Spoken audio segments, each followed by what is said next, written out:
Hello everyone, so as you may know, Fate the Winx Saga Season 2 came out, and I'm going to analyze everything from the deaths to the plot twist, character development, etc.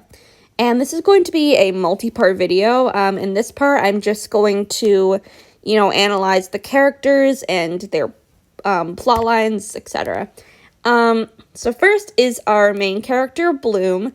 Bloom is a lot more determined this season, but yet even more stubborn and somehow more selfish. Of course, other than that scene where she would rather give Musa her powers back rather than find out about her past, she seems to only care about Sky and literally no one else in the show unless it concerns her and finding her parents. Also, speaking of her past, we still don't really know where she's from, but we do know that her mom had the dragon flame before her, and once Bloom was born, she pretty much froze her for like 1,000 years, which means Bloom is over 1,000 years old. And when she found this out, of course she was shocked, but she didn't really seem affected by it, and it was never mentioned after she found out, which I found kind of weird. She's obviously much more powerful, and I think that in episode 3, she finds out that she has the dragon flame, which is obviously a big bombshell for her. She once again makes the stupid mistake to trust Rosalind, but yet gets mad when Stella trusts Beatrix. Okay.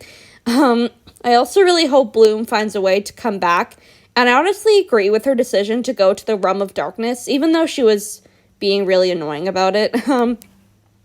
Next is Stella. Unfortunately, Stella is a lot more sad this season because of the gem thing that was put in her back, which, by the way, was in the Winx Club comics. It was called like the Shab Stone or something, which, yeah. So the writers did their research, and I absolutely loved the dynamic between her and Beatrix and how she trusts her, but more on that later. It also really disappointed me how Stella is still a bit into Sky by stalking him and such, but thankfully it isn't touched upon that much, and Stella does refer to her and Sky as friends, so she obviously isn't into him as much as before. Next we have Aisha, which, oh my god, I love her so much more this season. She obviously has a new boyfriend, which honestly had a really good build-up and seemed like a realistic relationship. I'll add that to Bloom and Sky because their relationship is honestly so cute this season and honestly way better than the cartoon. But when we found out that Gray was actually a blood witch and Aisha got her heart broken, I love how she decides not to go back to him, although that last scene with Aisha, they hinted that she will get back together with him, but okay. Next we will do Tara, and oh my god, did I love her character dynamic this season. I can't even begin with how much I loved her this season. I mean, Elliot Salt and pretty much the whole cast really outdid themselves. But anyway, I love the fact that she got jealous of Flora and was able to admit it. And I love the fact that she just got so much more confident. And oh my god, Tara is gay. Oh my god, I was literally so happy when she came out to Flora. And that scene was so cute. And when she came out to the Winx, that was so adorable. And then her and Kat, oh my god, I'm so excited to see that next season, if there is one. That Kat will be in more because she's dating Tara now. And I love that it didn't seem like forced representation. It just seemed like a regular teen relationship that just happened to be two women. And I loved it so much. Then we're going to talk about Musa, which honestly, her character arc was kind of underwhelming, but still really enjoyable. She basically used her magic to ease Sam's negative emotions like anger and hate. And speaking of Musa and Sam's relationship, I was almost certain that they would break up due to the tension, not the sexual tension, like the bad tension, and that that would cause Musa and Riven to get together. But even they didn't break up, even though Sam was literally about to kill Rosalind. Instead, he basically got written off the show and left Althea with his dad. But Musa becoming a specialist really makes sense, at least for the Fate version of Musa's character, because she always longed to be like useful in combat with her powers, and now she feels like she can do that by fighting and building her relationship and potentially a relationship with Riven. Speaking of Riven, let's talk about him. I absolutely loved his character development, and he's not just that, like, dick anymore. He's actually an enjoyable character to watch, and it doesn't feel like he's just there to make fans happy. Flora. I'm just kidding. But seriously, I really enjoyed his friendship with Flora. It really reminded me of their friendship in the cartoon, which I don't think was intentional. I think it was just kind of a plot to build up the dynamic between Flora and Tara. But I think it could have been a nice, really little reference to the cartoon. I think the poly relationship with him, Beatrix, and Dane was kind of pointless because they were together for like 2 seconds before they broke up, but, you know, I get it. Consistency and all that. And of course, I enjoy his friendship with Musa, because, duh. Next is the flower fairy herself, Flora. I really loved Flora, and I know people thought that she was going to be a plot twist villain, and I honestly thought so too, especially when she supposedly killed Devin. But I also really ship Flora and Devin, but that just might be me. Anyways, oops, that was a little spoiler. Everyone thinks, shit, I lost my place in the script. Hold on. Anyways, she wasn't a lot like her cartoon self. I mean, she was kind-hearted and free-spirited like the cartoon, but I feel like Flora in Fate was what cartoon Flora thinks she is, if you know what I mean.